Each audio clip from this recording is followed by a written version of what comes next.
Good afternoon, everyone.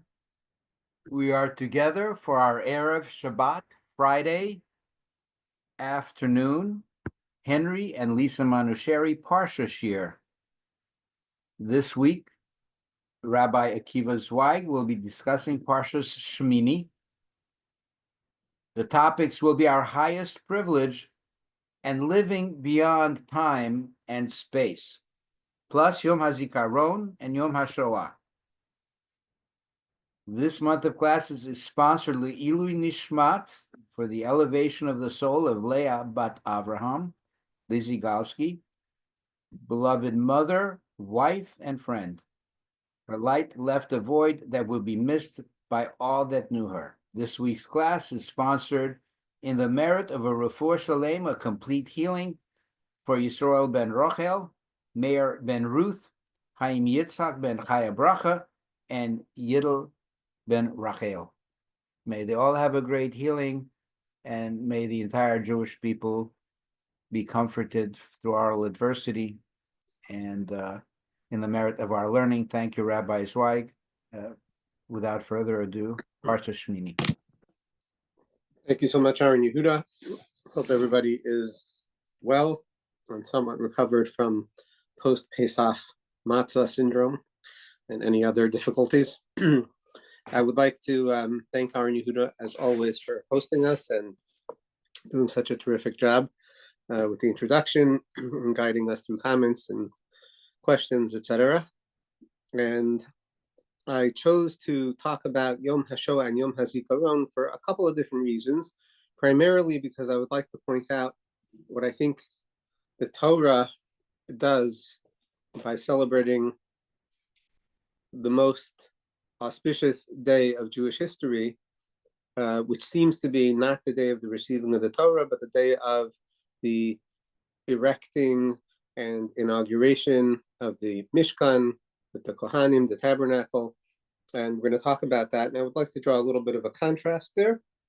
But I also want to mention that my father called me this week, and he wanted us, myself, himself, and other members of our administrative teaching staff to talk about Yom HaSho'ah and Hakaras Hatov, also Yom HaZikaron for all of the soldiers and for everything that has come good for the Jewish people through Eretz Yisrael and the state of Israel.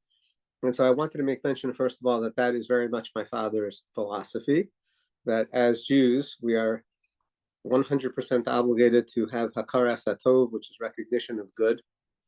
And we owe a tremendous, beyond words, indescribable debt of gratitude in our lifetime and before our lifetime to all those Jews who have sacrificed their lives for the Jewish people, for Judaism, both al Kiddush Hashem, in sacrificing themselves, adhering to the beliefs of the Torah and Hashem, etc.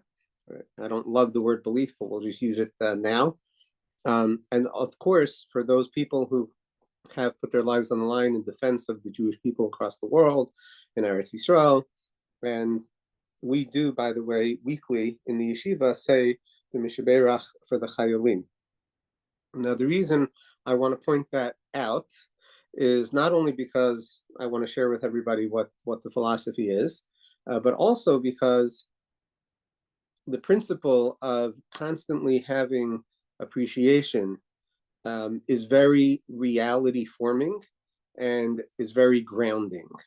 And the subject for today's class is going to be staying grounded in the face of unbelievable tragedy, which is what is happening in this Parsha, that Aharon and his surviving sons literally have to continue to proceed.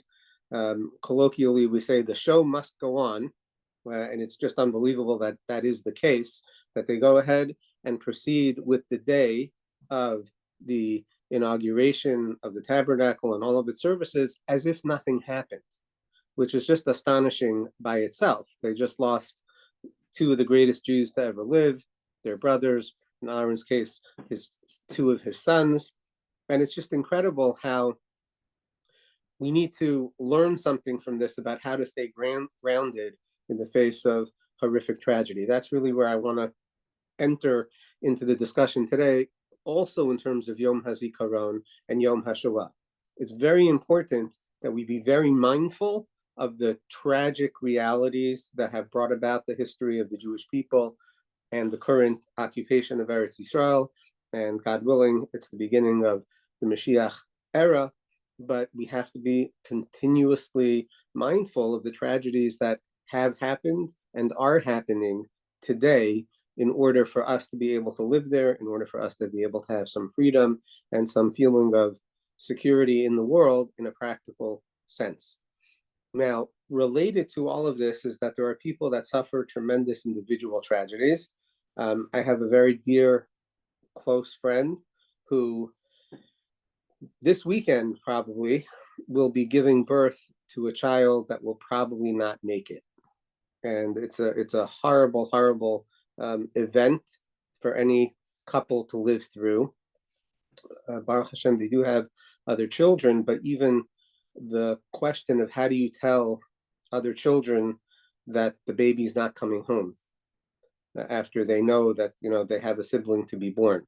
So there are real terrible, tragic, painful things occurring with people. And I would contend that part of what we're supposed to do from this week's Parsha is learn how to be grounded, how to be real, and how to go on in the face of these kinds of horrors. Now, our Parsha definitely takes that to an extreme. As I mentioned, this is the most auspicious day of all history. The rabbis tell us that there were 10 crowns that this day received because it was the first of many things, the first of the daily offerings and the first of the services of the Kohanim and the first of the tabernacle. There are many, many firsts of this day, and therefore the Torah doesn't hold back in describing this day. We've pointed out that this day is described 3 different places in the Torah, one in Parshas Pekudei, one here in Parshas Sh'mini, so one in the book of Exodus in Parshas Pekudei, right at the end, one here in the book of Leviticus in Parshas Sh'mini, and then one in the book of Numbers in Bimidbar in Parshas Nasa. So obviously this day is hugely important, and that's another reason that I think that we have to do everything that we can to learn practical lessons from this story, especially the tragic events of this day. So the Torah tells us that the 2 sons of Aharon, they took a fire that Hashem did not command them, a strange fire, and they brought it in front of Hashem, and a fire came out from before Hashem and consumed them, and they died in front of Hashem. Now the rabbis understand that nothing was burnt other than their souls. Now, obviously, I don't mean to minimize that, but it means their bodies were intact, their clothing was intact, everything was intact, but their souls were somehow consumed. And that is described as happening by a fire coming from in front of God and consuming them, and they died before Hashem. The very next sentence says, Moshe says to Aharon, this is what Hashem said, with my holy ones, my closest ones, I should say, I will become sanctified, and in front of all the people, I will become glorified. And Aharon was silent. And then in the next sentence, Moshe commands 2 Leviim that are actually cousins of both Moshe and Aharon, and their names are Mishael and Elzaphan, and he instructs these 2 Leviim to carry out the bodies of Nadav and Avihu to outside the camp. And that's what happened. They did that, and they carried them outside the camp, and then Moshe instructs Aharon and the surviving 2 sons, Elazar and Isamar, that they are not to engage in any practices of mourning whatsoever. They should not let their hair grow long. They should not rip their clothing. And if they would, God forbid, this is the simple reading of the text, if they were to engage in these acts of mourning, they would die, and God's anger would be kindled against the entire Jewish people. And instead of Aharon and Elazar and Isamar engaging in mournful practices and this process of mourning, the rest of the Jewish people will cry over the horrible tragedy of the death of these two great people. And then the paragraph concludes that Aharon and his two sons should not leave their post. And again, if they will leave their post, they will die because they are anointed with the holy oil of Hashem. And this is what happened. So here we have the recounting of this tragic episode with a very heavy emphasis on the fact that Aharon and his two sons cannot engage in any mourning whatsoever. As we kind of tongue-in-cheek said before, the show must go on, the services were continued. The Torah actually talks about that a little bit later, but it's just incredible, right? It's literally inconceivable to imagine that people could be as stoic as Aharon and his two sons in the face of such a horrific tragedy, to the point where they don't say anything, no yelping out of pain, no cry of anguish, nothing. It's just something that I think we need to understand. How is this possible? How is it possible? And moreover, why is it necessary? Now, over here, the rabbis tell us, in order to explain why it was necessary for Aharon and his sons to fully maintain their composure and continue the service, is because this day that we're referring to as this tremendous day in history was the day of marriage between Hashem and the Jewish people. It was the final stage of the marriage between Hashem and the Jewish people, what we call the chuppah stage, where the husband and the wife finally enter into seclusion together. This is the day where Hashem, this is how it's described in Shiur HaShirim. This is the way the rabbis understand the sentence in Shiur HaShirim. It's the end of chapter 4 in Shiur HaShirim, that this is the day of Hashem's marriage and the day of his happiness. It begins on Mount Sinai with the giving of the Torah, B'yom Chasunaso, and the day of the celebration of this marriage is Yom Simchas Libo, the day of his happiness. This is the day where Nadav and Avihu died. That's the day of Hashem's tremendous happiness. Now, obviously, that's incredibly difficult to understand, but even more, the rabbis take it a step further. They say that the reason that Moshe told told Mishael and Al-Tzafan to come in and remove the corpses is because you should remove dead people from in front of a bride.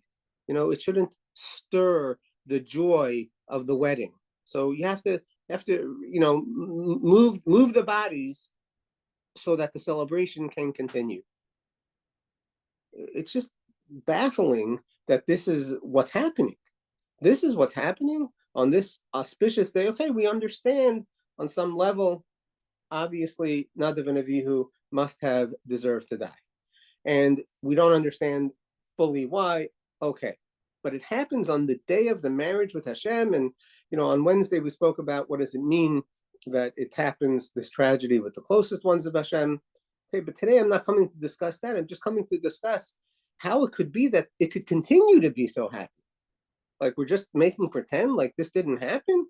Two of the greatest Jews of all time, and we just proceed with the literally the party, right? It's not just proceed with like, okay, business as usual.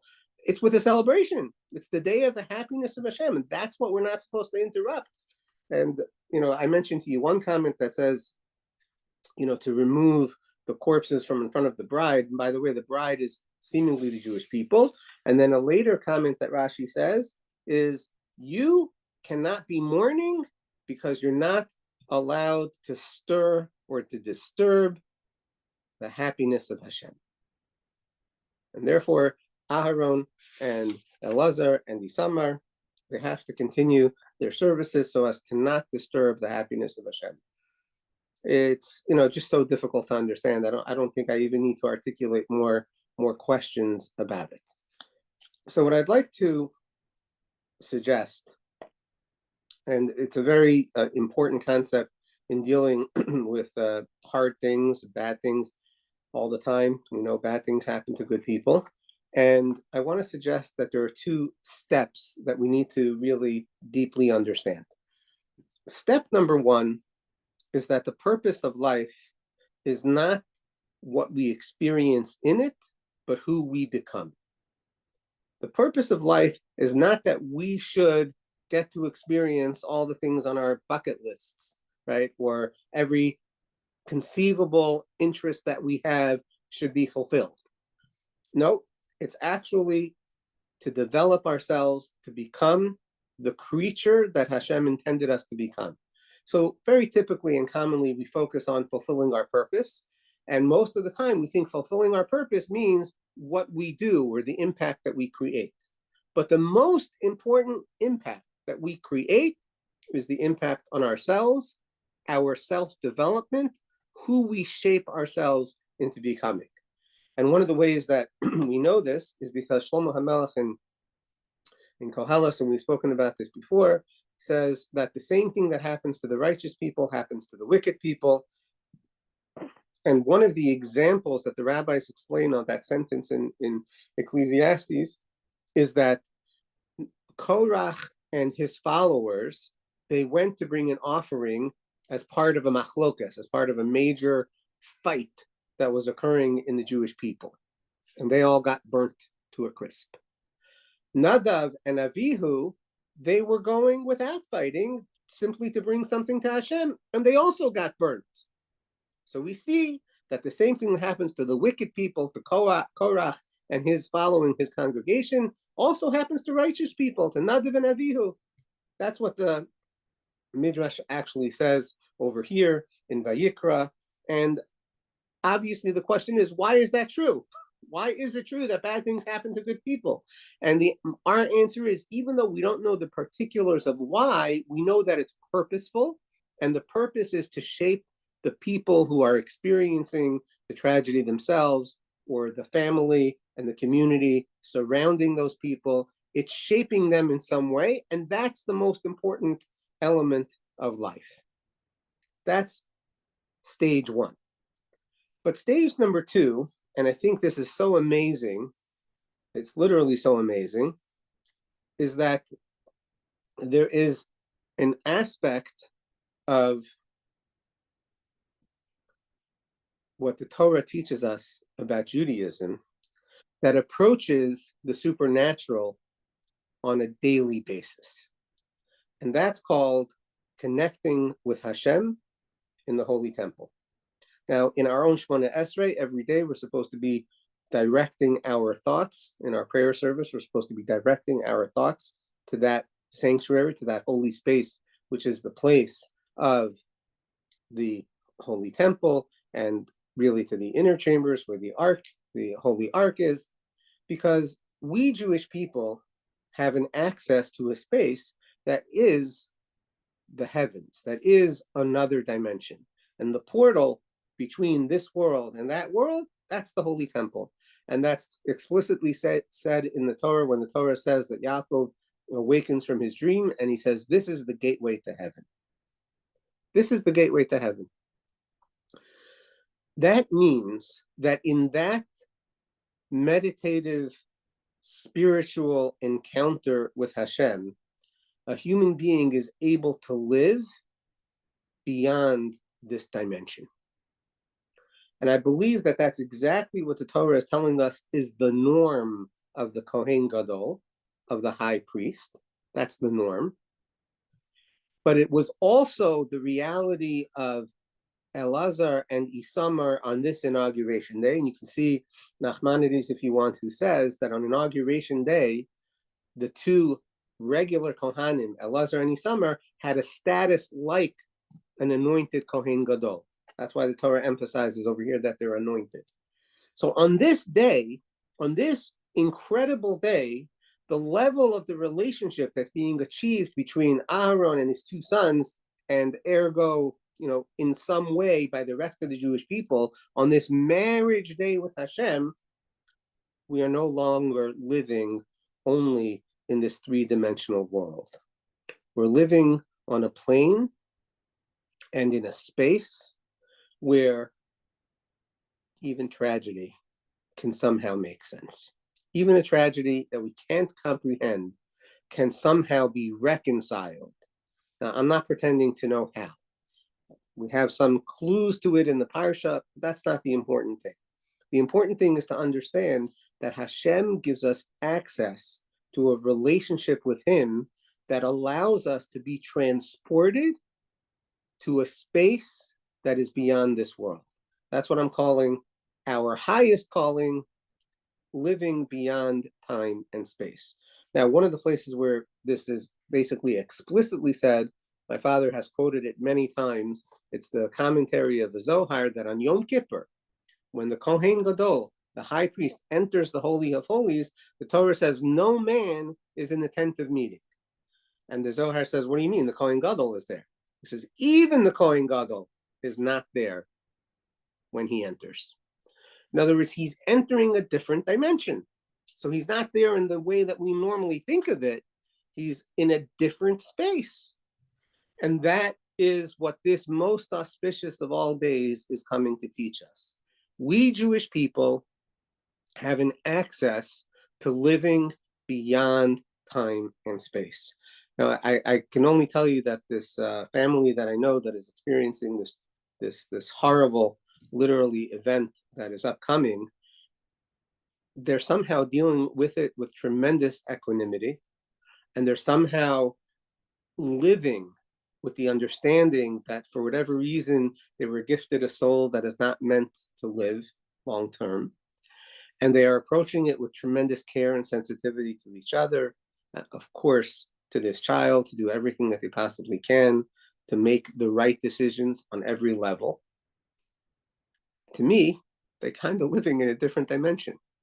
But as opposed to, the crazy people in the world that they just simply, check out, and they manage to, delude themselves into some kind of fantastic, distractions or escapisms.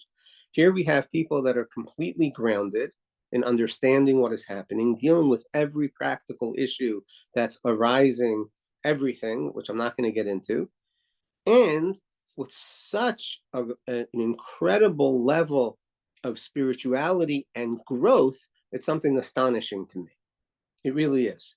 But that's what the Torah tells us is possible when we access the true intimate space that the Beis HaMikdash affords us, and specifically that the Kohanim are meant to live on a daily basis, and the Kohen Gadol always. That's why the Torah, when it describes not to mourn, what it has to say is you don't leave the Ohel Moed. You exist in a different space. And that's why the Kohen Gadol never mourns his family members, ever. That's a general rule by the high priest. The Kohen, yes, he does leave the Beis HaMikdash, the Holy Temple, normally in the case of the loss of a close family relative. But a Kohen Gadol never leaves, because the Kohen Gadol always has to exist as that person that bridges this portal between this dimension and the next dimension.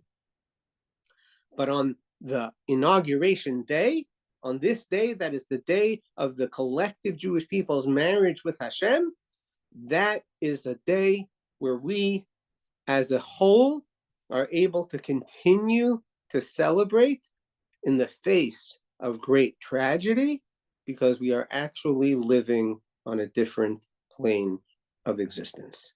It was true in the most concrete of ways with Aharon and his two sons, but it was also true of the rest of the Jewish people. Let's not forget, Moshe is the teacher of all these people. For him, it's also a great tragedy. Every teacher who loses a student, that's a horrible tragedy. Children, the students are like children. So Moshe also goes on with the entire services of the day, instructing and, telling Aharon and his children how to handle. He's also incredibly composed, right? And the rest of the Jewish people who then have an obligation to mourn, they nonetheless had to continue with the inauguration day as well.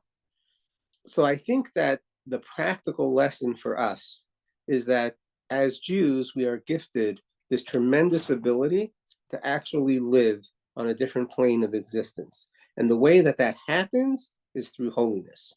And the way that holiness happens is with the proper care and approach and meticulousness that we have when we interact with Hashem. And on a very, basic level, this should be happening every time we daven and we go to shul. We need to understand that the encounter is an opportunity for something sublime and something transcendental that literally can transport us to a different plane of existence. It should give us tremendous strength and ability to handle everything that we do handle in life, similar to how Aharon and his two sons handled it here. But I think it's also very important to note that as much as it's true that we have to have appreciation and remembrance for all those that died in the Holocaust and for all those that served and continue to serve in the army, that's not the goal of the Jewish experience. The Torah is not teaching us that the goal of the Jewish experience is to continue to feel the loss and the pain. Appreciation, sure, but the real goal is to graduate to a plane of existence, even in this world, where we can really handle all of the difficulties, all of the responsibilities, and unfortunately, sometimes the tragedies from a place that is completely composed, strategic, present, but also emotionally available for ongoing celebration of good and the relationship with Hashem, celebrating that, celebrating each other. All of this is part and parcel of the Jewish mission. So I think, it's interesting to me that in the Torah, we really, don't have many days of mourning other than Tisha B'Av, right? And I think the reason is because that's not the ultimate goal. The ultimate goal is really to live in a place where we can understand that tragedy happens, but continue to live in an incredibly elevated and even joyous way, despite the difficulties or the tragedies that can happen. And so I think that one of the reasons that the Torah spends so much time on this day is because this day is meant to be a lesson for how to live all of our days. And when we can live all of our days this way, then I think we're probably ready for the true Yom HaSh'mini. I like to think that Yom HaSh'mini doesn't only mean the 8th day of the Miluim, but it means the 8th day of the week. And the 8th day of the week, of course, is what we would call Olam Haba, right? Every Shabbos is supposed to be a taste of the world to come. So Yom HaSh'mini, what the Torah is outlining for us here, is how to begin to get ready for that day, which is going to be the day of the ultimate future, where we finish, so to speak, with the days of the week. We finish with the labors. We finish with the Shabbos as being one day a week, and we enter the Shabbos that will be every day. As the rabbis describe the existence of the future and the world to come, it's one long Shabbos day. That's the day of the future.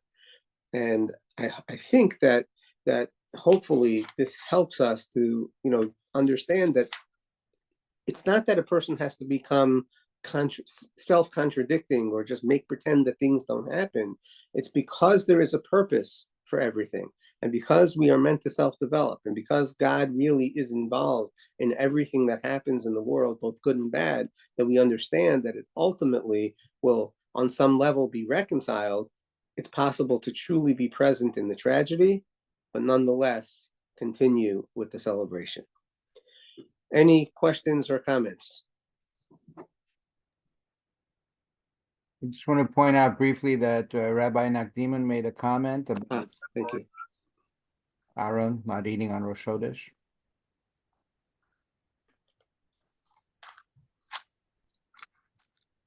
Yeah, it's definitely a tricky subject because Rabbi Nakdiman is pointing out that Aaron did, so to speak, on one level, commemorate the fact that he was an Onain, which is the mourner of the day of the tragedy of the death. But nonetheless, as the Torah says, they're not allowed to mourn. So yeah, a little further. I want to tell you on that. I was thinking when he was saying that, the reason they didn't eat because it's part of being part of being in the other spirit. There is no eating in the spirit of kedusha and tahara. I was thinking while you're saying that, because I always had that question why Aharon didn't eat. When you explained the subject, everybody was in a higher level. That means Aharon felt that what he had to eat was part of Kodesh because Hashem wanted him to eat in the Milian. But his Kodesh was something, I'm a higher level. Eating is not part of my thing now because I'm much higher in a sense of Kedusha. So that's what I was thinking, what you were saying. I don't know if it's true, but as he's asking that question, that's what I had in mind. I never understood it that way. But I understand that he not eating meant here you're spiritual, because in spirit you don't eat. Like Moshe went up to the heaven and he didn't eat. You're beautiful. You see why we miss you. What should I tell you? I miss myself sometimes. But I think it might be right. I'm not 100% sure. I didn't see it no first. The way you explained it, that's what I got out of it. I have a quick comment. First of all, I want to encourage everyone to read the summary of the Wednesday Shiur at 9:45 that was posted. It's an amazing psychological interpretation of these events connected to Torah. So please have a look at it. Just my own thoughts on Aaron being quiet. Aaron was not just a private person mourning. I think he was mourning internally, but he was also aware that he was a public figure. And he was always mindful of the people. That's why he wasn't involved in the Heit HaEgel, because in a way, no matter what he was going through, he was always thinking people and being the people closer to Hashem, and the way he conducted himself. And just 1 second. Let me just remove the background noise, and then please go back and continue. 1 second.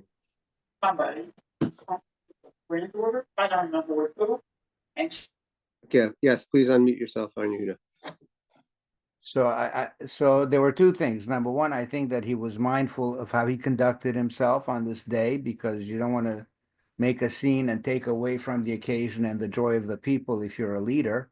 And the second thing is that he was internally mourning and processing what all this meant and why it happened, but not making himself the center of attention or the topic, because there were other things going on. So this is just another sign of him putting the people first, in my view.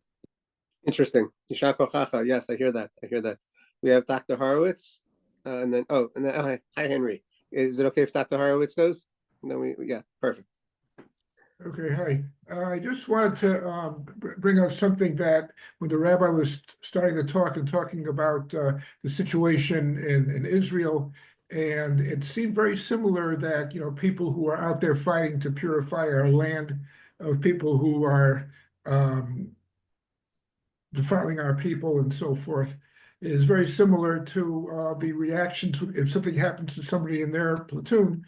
They're going to have the same reaction as Aaron had. Aaron is busy with something and serving Hashem, and he has to continue. And it's the same. I'm thinking that Aaron must have had the same mindset as people who are fighting in Gaza, the rest of our Holy Land, trying to protect us. Yes, this is terrible. We feel terrible, but I'm in the middle of a job which needs to go on, and I will express this in other ways.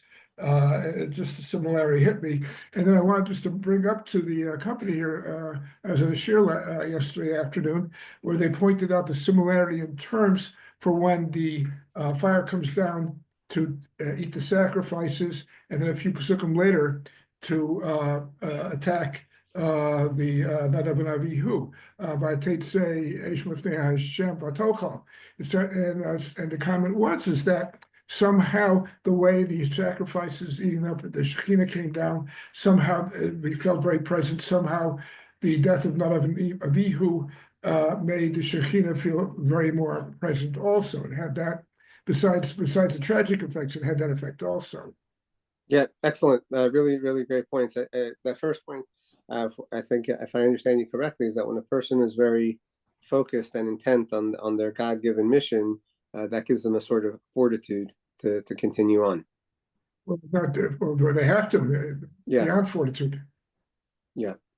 Thank you, Dr. Horowitz. Henry, so nice to see you. Nice to see you too. Good to be back of your class. What you said reminded me of what we experienced when we were in Israel on October 7th. Talked about this before, but you had people getting slaughtered, rockets flying. At the same time, we went to Shiur, and there was minyanim, and there was dancing, and nobody quite knew what was going on. People kept coming in, going out, and nevertheless, the celebrations in Yerushalayim continued that day. People didn't give up and run inside. It was just incredible. It's sort of like that similarity of when I started the shoot today with Narav and Aviv guy, and Aaron and his sons Elazar and Itamar commanded to continue on to do the worship. That in essence happened that day. So I just saw that similarity, and I think I want to bring it to everyone's attention. I just got a copy of Douglas Murray's book that just came out. It's called Democracies and Death Cults. You got to read this book. He did an unbelievable job collecting data and writing stories after he went and spent a lot of time in Israel, interviewing the victims and the families of what really happened that day. Democracy of Cults. Democracies and Death Cults. It just came out on Amazon. It's a bestseller already. But it really, it's tough reading. It's very explicit of the acts that they committed and what really happened. And if anybody is interested as well, I have a copy, 80-page complaint lawsuit which my friends at Greenberg Traurig filed against Hamas agitators in the campuses. One of them is Manoucheri, and this is a masterpiece what they wrote. An 80-page complaint lawsuit where they named these 4 groups and their leaders who have been on the campuses in the city of New York. And when you read all that, you read the complaint, they did a fantastic job collecting their signs and their flyers and all the social media stuff. Apparently, when you read the complaint, you understand that everything was planned prior to October 7th. On October 8th, they were already out there with their strategy, knowing what was going to happen on October 7th. And collecting and writing a whole new narrative and agenda to push that, what was done was justified. And you saw the results, well, we're still living through it. It's not hasn't died now. So this complaint really summarizes. We wanted a copy of it. I'll be happy. You have a digital version of it? I do. I would love it. Yeah, I mean, I couldn't put it down. I took it like a late night. I was great reading. So I think that and that book combined was like a wow effect. Wow. No, that's great. Thank you for sharing that information. I think what you're pointing out about, your experience on October 7th, look, I don't know, because I don't know enough about the world at large, but it does seem to me to be a uniquely Jewish quality, because I do think it comes from our connection on a very sublime, what the word is, like a very profound level with Hashem. We have such an access to such a closeness that we can be experiencing the closeness at the same time that we're experiencing the pain. It's just an amazing feature of Judaism. Literally amazing. I mean, it was surreal. Like you didn't know what to do. It was like soldiers. It was like soldiers running in one direction to find a bus or to get down to the south. Right. There was people having kiddush. There was people dancing. There was rockets flying. It was just. I'm not the only one who went through this. I'm just sharing it with the group. Very similar to what you're explaining. Like, how do you separate minutes? Right. Thank you.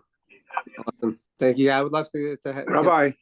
Yes. Rabbi, just remind another point that I said before, that a Nazir is also the same thing, because he goes into holiness. He can't stay away from dead people and everything else. And he can't eat certain things because that's what the next level of. Right. That's part of the holy. Not eating. Shkoyach. Thank you all so much. Anybody else today? Good for today? Okay. Wishing everybody a super Shabbos. Good Shabbos, good Chodesh. Thank you. Good Shabbos, good Chodesh, everyone. Where are you in Florida? And now. So when are you going to be in Florida? Next week.